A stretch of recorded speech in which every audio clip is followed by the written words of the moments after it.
Welcome to the Rick Helps Real Estate Show, Traveling Road Show edition, coming to you from Pendleton, Oregon this fine Sunday evening.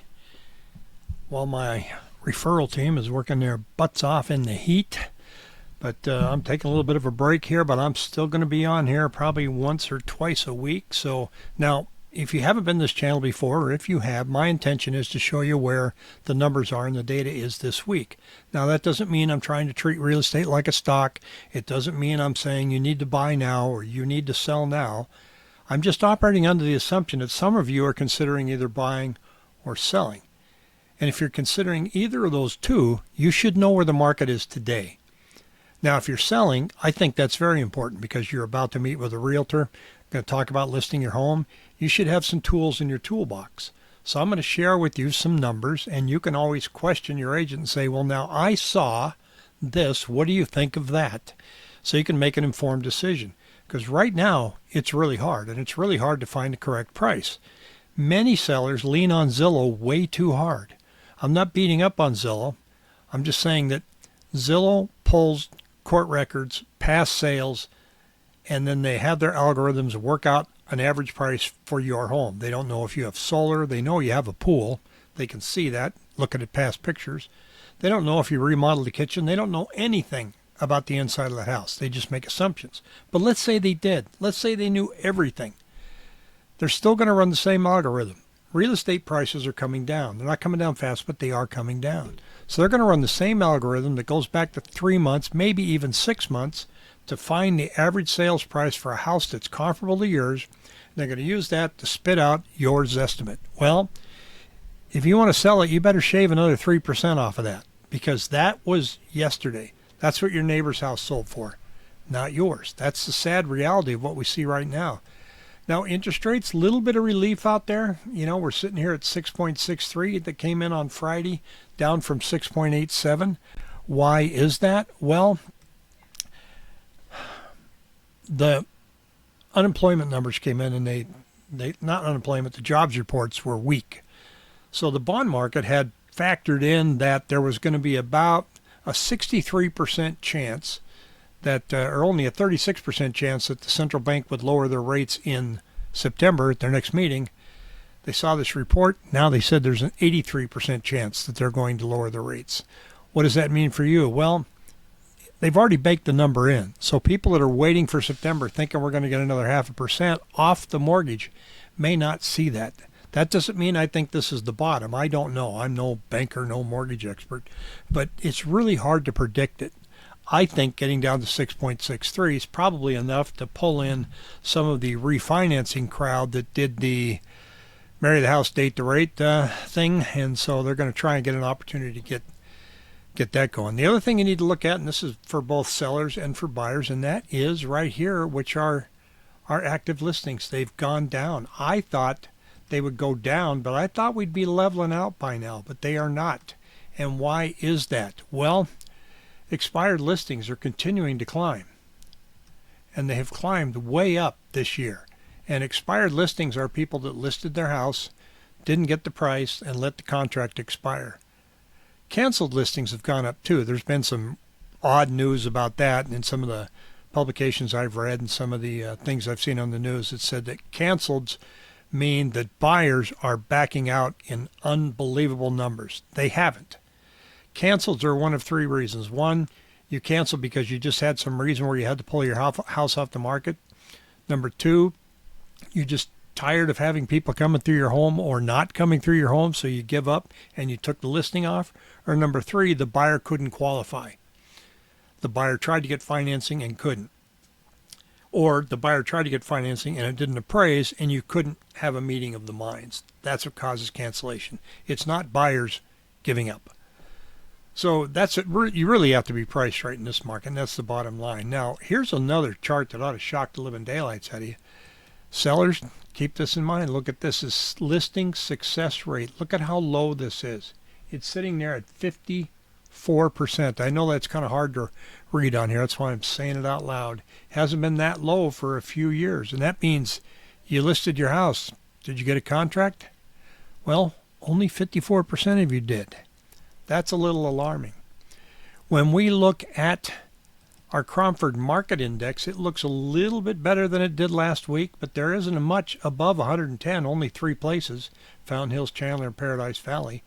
Anything above 110 is technically considered a seller's market. Anything below is balanced or a buyer's market. Where's the buyer's market? Maricopa, Buckeye, Surprise, Queen Creek, especially Maricopa, 49.7. So if you're buying and you don't mind that drive, that's where the bargains are. Now, if you want to see a zip code report or any data just for your area, that's what this QR code is right there, the data store, or you can call it the data store, tomato.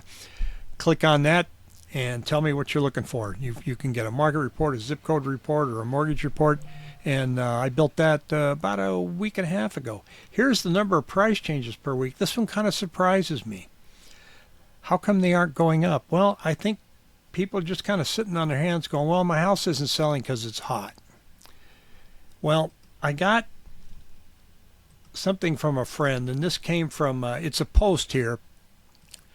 It's right here. I'm going to pull that up so I can read it, but I'm going to read it to you. This is a lender.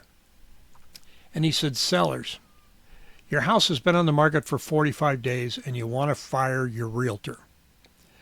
That agent you're frustrated with, they're probably telling you things you don't want to hear. Drop the price, fix the inspection items, stage the living room, and you're thinking they're just not trying hard enough.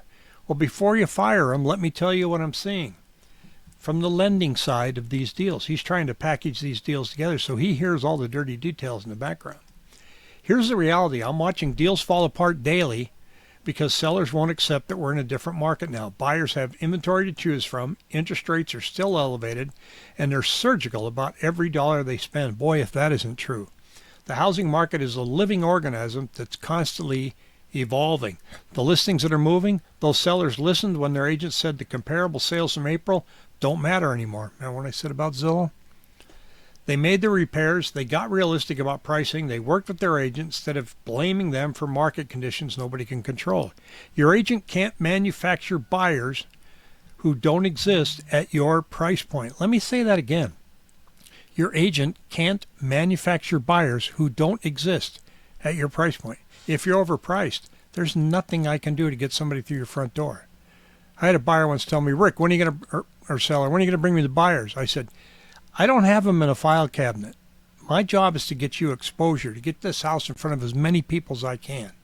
And then we see how buyers react to our pricing and our photographs. That means what agents can do is position you to compete in this market, not the one from 6 months ago. I see the contracts. I know which agents are getting deals down. It's rarely about working harder. It's usually about sellers working smarter. That it might be uncomfortable. Good. So before you fire them, ask yourself, am I fighting the market or fighting along my agent's side to beat it? And from what I can see here, I think people are just saying, well, I'm not going to do any price changes yet. I'm going to wait and see what's going on in September. Number of homes that we have over 90 days is not alarming, but it's up there. This is average list price per square foot. Look at this. We are down to 2022 levels on the list pricing. So the list prices are coming down. They're coming down seasonally as well because the luxury market isn't putting as many on the market. But this was last year, that turquoise line. Last year, it was sitting here at $343. This year, we're at $333. So we've come down about $10 per square foot. How much farther is it going to come down? You know, nobody knows. I mean, it's soft. It's really soft. I know there's people thinking that we're going to have interest rates coming down in September and we could see some buyers come out. I think we'll see some. I don't think it's going to be enough to move the bar. I think we're going to see a refi wave that'll be followed again later on in the year with another one. But it's going to take more than just interest rates to get buyers flooding back into the market. All this chit-chat about the government coming in and they're going to put all these programs together, I don't see it. I don't see anything coming down the pipeline that's going to help you. If you can't afford the house, you can't afford the house. Now, there are plenty of buyers out there that can afford the house, so I'm not trying to be doom and gloom for sellers. There are markets doing very well. There are homes that are priced correctly that are moving in a matter of days. It all depends on where you're at. Those are the conversations you want to have with your agent when you sit down. What's selling? Why did that one sell? Why is this one sitting here? So don't look at the market looking through the market with your house in mind. Pretend you want to buy in your neighborhood and go shopping. And then ask yourself, where do I line up with that? Now, buyers, it's an opportunity for you. Sellers are not really open to extremely lowball offers. And I know a lot of you are writing really, really lowball offers. We're not there yet. That takes a level of desperation. And when I see how many people are pulling their homes off the market and just setting them on the shelf, that's not desperation. That's, I thought I could get this. Turns out I couldn't. Oh, well, I like the house. I can stay here. I'll wait till later when the situation changes. That's not desperation. Extremely lowball offers only work in desperate times. So that's where we're at in this market. If you have any questions, shoot me an email, rick@rickhelps.com, and the link is down below to get you to the data store, or you can use this QR code. There's also a link for my weekly newsletter. Take care, everybody.